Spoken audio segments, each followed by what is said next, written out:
ನಮಸ್ಕಾರ ಸ್ನೇಹಿತರೆ, ದೇಶದ ಎಲ್ಲ ಅನ್ನದಾತ ರೈತರಿಗೆ ಗುಡ್ ನ್ಯೂಸ್. ಮಾರ್ಚ್ 13ರಂದು ಖಾತೆಗೆ ಪಿಎಂ ಕಿಸಾನ್ 22ನೇ ಕಂತು ಜಮಾ ಆಗಲಿದೆ ಸ್ನೇಹಿತರೆ.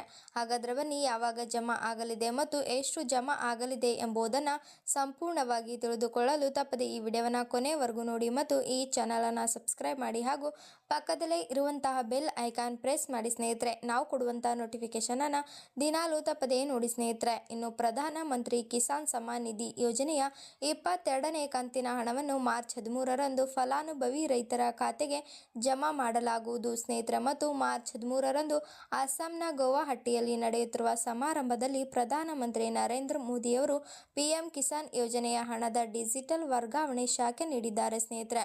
ಇನ್ನು ದೇಶದಾದ್ಯಂತ 9.32 ಕೋಟಿ ರೈತರ ಖಾತೆಗಳಿಗೆ ತಲಾ 2,000 ರೂಪಾಯಿಗಳನ್ನು ವರ್ಗಾಯಿಸಲಾಗುವುದು ಎಂದು ಕೃಷಿ ಸಚಿವಾಲಯದ ಹಿರಿಯರಾದಂಥ ಅಧಿಕಾರಿಯೊಬ್ಬರು ಹೇಳಿದ್ದಾರೆ ಸ್ನೇಹಿತರೆ. ಇನ್ನು ಪಿಎಂ ಕಿಸಾನ್ ಯೋಜನೆಯನ್ನು ಮೋದಿ ಸರ್ಕಾರ 2019ರಲ್ಲಿ ಆರಂಭಿಸಲಾಗಿದ್ದು, ವಾರ್ಷಿಕ 6,000 ರೂಪಾಯಿಗಳನ್ನು ತಲಾ 2,000 ರೂಪಾಯಿಗಳಂತೆ 3 ಕಂತುಗಳಲ್ಲಿ ಪಾವತಿಸಲಾಗುವುದು. 22ನೇ ಕಂತಿನ ಒಟ್ಟು 19 ಕೋಟಿ ಸಾವಿರ ರೂಪಾಯಿಗಳನ್ನು ರೈತರ ಖಾತೆಗೆ ತಲಾ 2,000 ರೂಪಾಯಿಗಳಂತೆ ಜಮಾ ಮಾಡಲಾಗುವುದು ಎಂದು ಸಂಪೂರ್ಣವಾಗಿ ತಿಳಿದು ಬಂದಿದೆ ಸ್ನೇಹಿತರೆ.